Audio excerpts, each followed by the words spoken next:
வணக்கம். இது people English series. ரீசெண்டா நம்மளுடைய வியூவர் ஒருத்தர் கேட்டிருந்தாரு, சில இடங்கள்ல நீங்க தட் விஷ் மாதிரி ரிலேட்டிவ் ப்ரொனவுன்ஸை யூஸ் பண்றீங்க, சில இடங்கள்ல யூஸ் பண்றது இல்ல அப்படின்னு. சோ எந்த இடத்துல இந்த ரிலேட்டிவ் ப்ரொனவுன்ஸை கண்டிப்பா யூஸ் பண்ணி ஆகணும், எந்த இடத்துல இதை ஒமிட் பண்ணலாம் அப்படின்றத பத்தி தான் இந்த வீடியோல நம்ம பார்க்க போறோம். ரெடியூஸ்டு ரிலேட்டிவ் கிளாஸஸ் பத்தி பார்க்கலாம். ரெடியூஸ்டு ரிலேட்டிவ் கிளாஸஸ் அப்படிங்கிறப்போ ப்ரெசென்ட் பார்ட்டிசிபிள் ஃப்ரேசஸ் எப்படி ரெடியூஸ் பண்றது, past participle phrases, adjective phrases, இல்லைன்னா ப்ரெப்போசிஷனல் ஃப்ரேஸ், இந்த மாதிரி நிறைய டைப் சொல்லுவாங்க. ஸோ அந்த மாதிரி எல்லாம் ரொம்ப கிராமர் டேர்ம்ஸ் எல்லாம் யூஸ் பண்ணாம, பட் அதே சமயத்துல எல்லாத்தையும் கவர் பண்ற மாதிரி சிம்பிளா இந்த வீடியோல சொல்ல நான் ட்ரை பண்ணியிருக்கேன். நம்ம ஃபர்ஸ்ட் ஒரு எக்ஸாம்பிள் எடுத்துக்கலாம். நான் நேற்று ஒரு புக் வாங்கினேன், அந்த புக்கை உங்களுக்கு காட்டுறேன். இதை நம்ம எப்படி சொல்லுவோம், கம்பைண்டா சொல்லுவோம் இல்லையா, நேத்து வாங்கின புக்கை நான் உனக்கு காட்டுறேன் அப்படின்னு நம்ம சொல்லுவோம். I bought a book yesterday, I show you the book. இதான் நாம I show you the book that I bought yesterday அப்படின்னு நம்ம சொல்லுவோம். இந்த இடத்துல இந்த தட்ன்ற ரிலேட்டிவ் ப்ரொனவுனை ரிமூவ் பண்ணிட்டு கூட நம்ம சொல்லலாம். I show you the book I bought yesterday, இப்படி கூட நம்ம சொல்லலாம். இப்ப இந்த செகண்ட் எக்ஸாம்பிள் பாருங்க. ஒருத்தர் நிக்கிறாரு, அவரை காமிச்சு இவர் தான் பார்சல் கொண்டு வந்தவர் அப்படின்னு நம்ம சொல்ல போறோம். he is the one who brought the parcel. he is the one who brought the parcel. First எக்ஸாம்பிள்ல பாட்ன்னு சொல்லியிருக்கோம். பையோடைய பாஸ்ட் டென்ஸ் பாட், brought-ன்றது bring-ஓடைய பாஸ்ட் டென்ஸ். bring-னா கொண்டுட்டு வர்றது. so he is the one who brought the parcel. so இந்த இடத்துல whoன்ற இந்த ரிலேட்டிவ் ப்ரொனவுனை நம்ம ரிமூவ் பண்ண முடியாது. so அப்ப என்ன ரூல் என்னன்னா, ரிலேட்டிவ் ப்ரொனவுன் ஒரு சப்ஜெக்டா இருந்துச்சுன்னா, அது ஒரு சப்ஜெக்டா ஆக்ட் பண்ணுச்சுன்னா அதை நாம ஒமிட் பண்ண முடியாது. எப்படி சப்ஜெக்டானு தெரிஞ்சுக்கிறது? ரொம்ப சிம்பிள், ரொம்ப கன்ஃபியூஸ்லாம் ஒன்றும் பண்ணிக்க வேண்டாம். ஜஸ்ட் ரிலேட்டிவ் ப்ரொனவுன் பக்கத்துல ஒரு வேர்ப் இருக்கும்னா அப்ப அந்த ரிலேட்டிவ் ப்ரொனவுன் சப்ஜெக்டா ஆக்ட் பண்ணுதுன்னு அர்த்தம். அதை நீங்க ரிமூவ் பண்ண முடியாது. அப்படி இல்லைன்னா நீங்க அதை ரிமூவ் பண்ணலாம். ஸோ ரிலேட்டிவ் ப்ரொனவுன் ஒரு ஆப்ஜெக்டா இருக்கிற பட்சத்துல அதை நாம ஒமிட் பண்ணிக்கலாம். இப்போ ஃபர்ஸ்ட் எடுத்துக்கிட்ட அதே எக்ஸாம்பிள் தான் திரும்ப எடுத்திருக்கோம். I show you the book which I bought yesterday, இல்ல I show you the book that I bought yesterday. Which and that ரெண்டுமே நம்ம இந்த இடத்துல யூஸ் பண்ணலாம். ஐ பாட் அ புக், ஐன்றது சப்ஜெக்ட், பாட்ன்றது வெர்ப், அ புக்ன்றது ஆப்ஜெக்ட். அதே மாதிரி I show you the book, இதுலயும் பாருங்க, ஐன்றது சப்ஜெக்ட், ஷோன்றது verb, you and the book இது ரெண்டும் டைரக்ட் அண்ட் இன்டைரக்ட் ஆப்ஜெக்ட்ஸ். இவ்வளவு கிராமர் டேர்ம்ஸ் வேணான்றவங்க இதை விட்டுருங்க, பரவாயில்ல. பட் இந்த இடத்துல விச்ன்றது இந்த புக்கை தான் இண்டிகேட் பண்ணுது. ஸோ இந்த விச்ன்றது ஒரு ஆப்ஜெக்ட். அப்படி இல்லைன்னா ஜஸ்ட் பக்கத்துல பாருங்க, வேர்ப் இல்லை இல்லையா, அப்ப இது ஒரு சப்ஜெக்ட் கிடையாது. இதை நாம ரிமூவ் பண்ணலாம். So I show you the book I bought yesterday, அவ்வளவுதான், வெரி சிம்பிள். இப்போ செகண்டா பார்த்தோம் இல்லையா அந்த example. So he is the one who brought the parcel. இந்த இடத்துல whoன்றது he அப்படின்ற அவரை தான் இங்க இண்டிகேட் பண்ணிட்டு இருக்கு. ஸோ இது ஒரு சப்ஜெக்ட். அப்படியே இல்லைன்னா இது பக்கத்துலயே வேர்ப் இருக்கு. ஸோ இது ஒரு சப்ஜெக்ட். இதை நாம ரிமூவ் பண்ண முடியாது. he is the one brought the parcel நம்ம சொல்லக்கூடாது.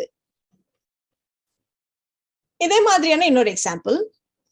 ரீசெண்டா என்னோட ஃப்ரெண்டு சைனா போயிருந்தான்னு சொன்னேன் இல்லையா, இதுதான் அது. he is my friend, she visited China recently. இதுதான் கம்பைண்டா she is my friend who visited China recently அப்படின்னு நம்ம சொல்றோம். இந்த இடத்துல பாத்தீங்களானா who அப்படின்றது பக்கத்துல verb இருக்கு. ஸோ இந்த whoவை ரிமூவ் பண்ண முடியாது. இப்போ இந்த எக்ஸாம்பிள் பாருங்க. நான் ஒரு வெப் சீரிஸ் ஒன்று பார்த்துட்டு இருக்கேன், அது ரொம்ப த்ரில்லிங்கா இருக்கு. The series which I'm watching is very thrilling. The series which I'm watching is very thrilling. So இந்த இடத்துல whichன்றது பக்கத்துல verb இல்லை. So the series I'm watching is very thrilling அப்படின்னு நம்ம சொல்லிடலாம். இப்போ ஒருவேளை அது ஒரு சப்ஜெக்டாவே இருக்கு அப்படின்னா அதை ரிமூவ் பண்ண முடியுமா அப்படின்னா அதுக்கும் வழிகள் இருக்கு. ஸோ அதுதான் அடுத்து நம்ம பார்க்க போறோம். ஃபர்ஸ்ட் நம்ம பார்க்க போறது என்ன அப்படின்னா, இந்த தட் இல்ல ஹூ இல்லைன்னா விச், இந்த ரிலேட்டிவ் ப்ரொனவுன் பக்கத்துல ஒரு பி வேர்ப் வந்துச்சுன்னா அப்போ நாம அது எல்லாத்தையுமே சேர்த்து ரிமூவ் பண்ணிடணும். ஸோ ஒரு ரிலேட்டிவ் ப்ரொனவுன் பக்கத்துல ஒரு பி வேர்ப் வந்துச்சுன்னா ரெண்டத்தையும் சேர்த்து ரிமூவ் பண்ணிடணும். ஸோ இந்த எக்ஸாம்பிள்ல ஒரு கேர்ள் வெளில நிக்கிறா, அவ என்னுடைய கசன். ஸோ வெளில நிக்கிற அந்த பொண்ணு என்னுடைய கசன். The girl who is standing outside is my cousin. இதுல நாம வெறுமனே ஹூவை மட்டும் ரிமூவ் பண்ண முடியாது. ஏன்னா இந்த ஹூன்றது இங்க ஒரு சப்ஜெக்ட், அது பக்கத்துலயே வேர்ப் இருக்கு. ஸோ அதனால இதை ரிமூவ் பண்ண முடியாது. ஆனா இந்த ரிலேட்டிவ் ப்ரொனவுன் பக்கத்துல இருக்க பி வெர்ப் ரெண்டத்தையும் சேர்த்து ரிமூவ் பண்ணோம்னா இது கிராமட்டிக்கலி கரெக்ட் சென்டென்ஸ் ஆயிடும். So the girl is standing outside is my cousin ன்னு சொல்லக்கூடாது. The girl standing outside is my cousin அப்படின்னு நம்ம சொல்லலாம். So ரிலேட்டிவ் ப்ரொனவுன் பக்கத்துல பி வெர்ப் இருந்துச்சுன்னா ரெண்டத்தையும் சேர்த்து ரிமூவ் பண்ணிடலாம். இப்போ டேபிள் மேல ஒரு ஆன்டிக் லேம்ப் இருக்கு. அது ரொம்ப expensive. The antique lamp which is on the table is expensive. So இந்த இடத்துல நாம இந்த which and the be verb ரெண்டத்தையும் சேர்த்து ரிமூவ் பண்ணிடலாம். So தனியா which மட்டும் ரிமூவ் பண்ணக்கூடாது, அது தப்பு. ரெண்டத்தையும் சேர்த்து ரிமூவ் பண்ணலாம். So the antique lamp on the table is expensive. அவ்வளவுதான். ஆனா நம்ம ஏன் இப்படி ரிமூவ் பண்றோம், என்ன அவசியம் அப்படின்னு கேட்டா, பொதுவா ரொம்ப லென்த்தியான சென்டென்சஸ் பேசுறதுக்கா இருக்கட்டும் எழுதுறதுக்கா இருக்கட்டும் அது ஒரு நல்ல மெத்தட் கிடையாது. ஸோ வேர்டி சென்டென்சஸ் அப்படின்னு சொல்லுவாங்க. ஸோ அதை அவாய்ட் பண்றதுக்காக முடிந்த அளவுக்கு சிம்பிளா ஷார்ட்டா கிறிஸ்பா சொல்றதுக்கு தான் நாம இந்த மாதிரி ரெடியூஸ் பண்றோம். ஸோ நம்ம ஃபர்ஸ்ட் என்ன சொன்னோம் அப்படின்னா தட் ஹூ விச் இந்த மாதிரி ரிலேட்டிவ் ப்ரொனவுன் பக்கத்துல பி வெர்ப் சொன்னோம் இல்லையா. அந்த பி வெர்ப் பக்கத்துல ஒருவேளை ஒரு அட்ஜெக்டிவ் வந்ததுன்னு வச்சுக்கோங்களேன், அப்ப என்ன செய்யறது? அப்பவும் நீங்க தட் ஹூ விச் மாதிரியான ரிலேட்டிவ் ப்ரொனவுனையும் அந்த பி வெர்பையும் சேர்த்து ரிமூவ் பண்ணிடுங்க. இந்த அட்ஜெக்டிவை மட்டும் விட்டுடாம அப்படியே கொண்டு போய் நவுனுக்கு முன்னாடி போட்டுடணும். இப்போ ஒருத்தர் இருக்காரு, அவர் ரொம்ப எக்ஸ்பென்சிவான க்ளோத்ஸ் தான் போடுவார். He wears clothes that are expensive அப்படின்னு நம்ம சொல்லியிருக்கோம். இதுல தட்ன்றது ஒரு ரிலேட்டிவ் ப்ரொனவுன், ஆர்ன்ற பி வெர்ப், பக்கத்துல இருக்கிறது ஒரு அட்ஜெக்டிவ். ஸோ அஃப்கோர்ஸ் ரிலேட்டிவ் ப்ரொனவுனையும் பி வெர்பையும் ரிமூவ் பண்ணிடுங்க. எக்ஸ்பென்சிவ்ன்ற அந்த அட்ஜெக்டிவை க்ளோத்ஸ்க்கு முன்னாடி கொண்டு போய் போட்டுடுங்க. So he wears expensive clothes, அவ்வளவுதான்.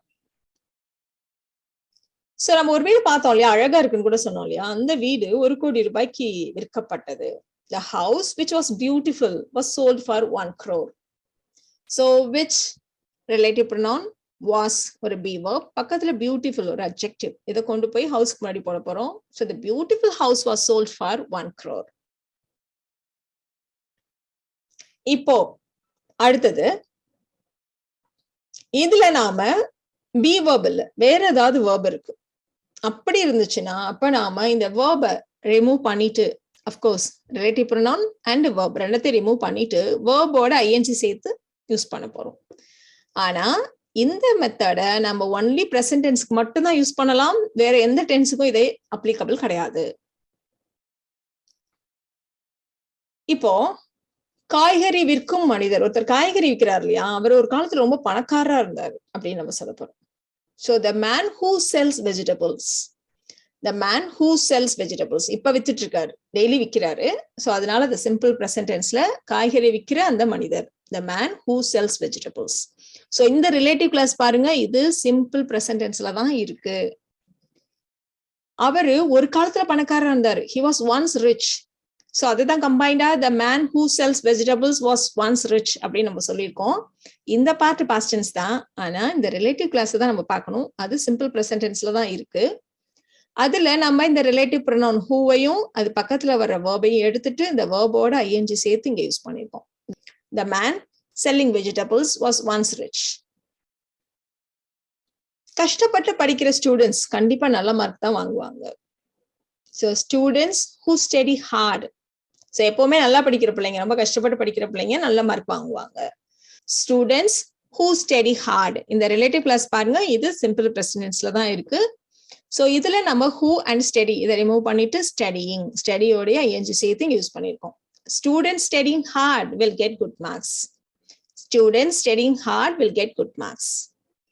சோ இந்த வீடியோல நாம reduced relative classes, எந்த இடத்துல நாம relative pronouns omit பண்ணலாம், எங்க omit பண்ண முடியாது, அதை எப்படி reduce பண்றது, சோ இந்த விஷயங்களை எல்லாம் பார்த்தோம். இந்த வீடியோ உங்களுக்கு யூஸ்ஃபுல்லா இருக்கும்னு நினைக்கிறேன். Thank you so much.